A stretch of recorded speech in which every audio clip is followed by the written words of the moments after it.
មានដែលមាន body goal up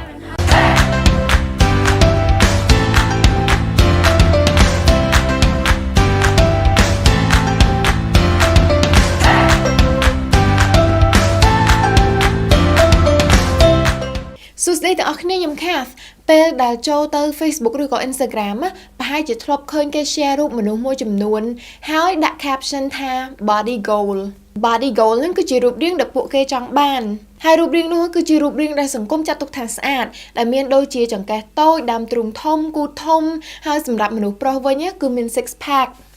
ឥឡូវមកនិយាយពីរឿង body goal នេះម្ដង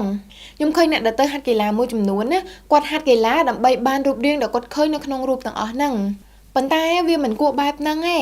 មនុស្សដែលគាត់ឃើញនៅក្នុងរូបទាំងអស់ហ្នឹងគឺមិនសិតតែមានរូបរាងបែបហ្នឹងទេពេលខ្លះគឺដោយសារតែពួកគាត់បកកែប្លង់នៅក្នុងការថតក្នុងករណីខ្លះទៀតគឺពួកគាត់បានធ្វើការវះកាត់ដើម្បីទទួលបានរូបរាងបែបហ្នឹងអញ្ចឹងអ្វីដែលយើងឃើញនៅក្នុងរូបទាំងអស់នោះគឺមិនមែនជាការពិតទេបើម្ចាស់រូបមិនទាំងមានរូបរាងបែបហ្នឹងនៅក្នុងជីវិតពិតផងតែឲ្យយើងទៅមានរូបរាងបែបហ្នឹងយ៉ាងម៉េចបើនិយាយពីការហាត់កីឡាវិញវាមិនអាក្រក់ទេដែលយើងដាក់គោលដៅថាយើងទៅហាត់កីឡានោះដើម្បីសម្រក់ទម្ងន់ឬយ៉ាងណាប៉ុន្តែយើងក៏ត្រូវតែចាំដែរថាមូលហេតុចម្បងដែលត្រូវទៅហាត់កីឡាគឺដើម្បីបានសុខភាពល្អដូចខ្ញុំចឹងខំប្រឹងទៅរត់ក្រែងលោថ្ងៃណាមួយមាន zombie រត់កុំឲ្យ zombie មកស៊ីទាន់ការហាត់កីឡាគឺដើម្បីបន្ថែមកម្លាំងនិងជួយដល់សុខភាព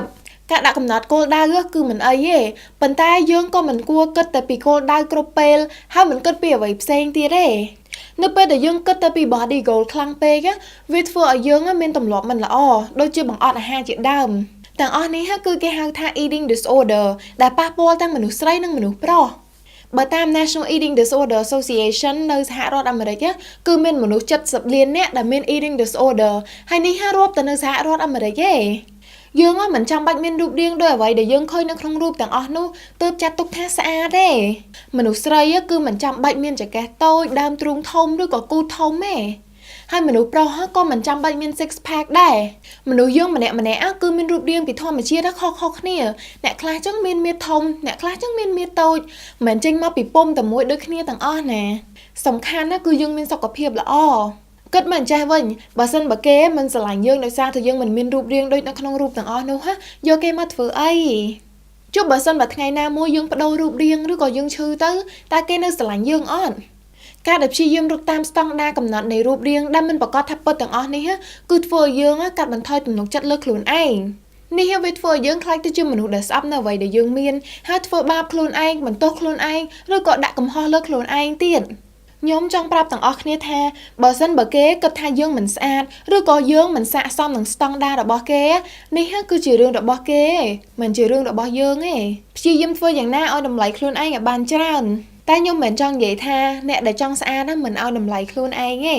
ប៉ុន្តែខ្ញុំចង់មានន័យថាបើសិនបើយើងចង់ធ្វើអ្វីមួយគឺយើងធ្វើដើម្បីសេចក្តីសុខនិងសុខភាពរបស់ខ្លួនឯងមិនមែនផ្គាប់ចិត្តអ្នកណាឬក៏ដើម្បីស្តង់ដារដែលសង្គមបានកំណត់ឲ្យទេនិយាយពីស្អាតអញ្ចឹងនៅពេលដែលឃើញវីដេអូ makeover មួយគឺគេចូលចិត្តបង្ហាញថាអ្នកដែលពាក់វ៉ែនតាគឺមិនទាន់សម័យមិនលយឬក៏មិនស្អាតប៉ុន្តែបើសិនបើយើងមើលមិនច្បាស់ផងទៅខ្វល់ទៅអីអ្វីដែលគេគិតពីយើងបើសិនបើចង់កាត់វ៉ែនតាហាង VC Optics គឺមានបញ្ចុះតម្លៃដល់តែ 50% ហើយក៏មានការថែមជូនកញ្ចក់ការពារពន្លឺដែលឥតគិតថ្លៃសម្រាប់សិស្សនិស្សិតលោកគ្រូអ្នកគ្រូនិងសាស្ត្រាចារ្យសម្រាប់ព័ត៌មានបន្ថែមអាចចូលទៅ page របស់ VC Optics ឬក៏ទំនាក់ទំនងទៅលេខទូរស័ព្ទដែលមាននៅចុងក្រោយវីដេអូនេះអរគុណទាំងអស់គ្នាដែលបានមើលហើយគិតមិនដែរចំពោះប្រធានបទនេះបើសិនបើមានអីចង់និយាយកុំភ្លេច comment នៅខាងក្រោមហើយបើចូលចិត្តវីដេអូនេះកុំភ្លេច like និង share ផងជួបគ្នានៅសប្តាហ៍ក្រោយបាយបាយ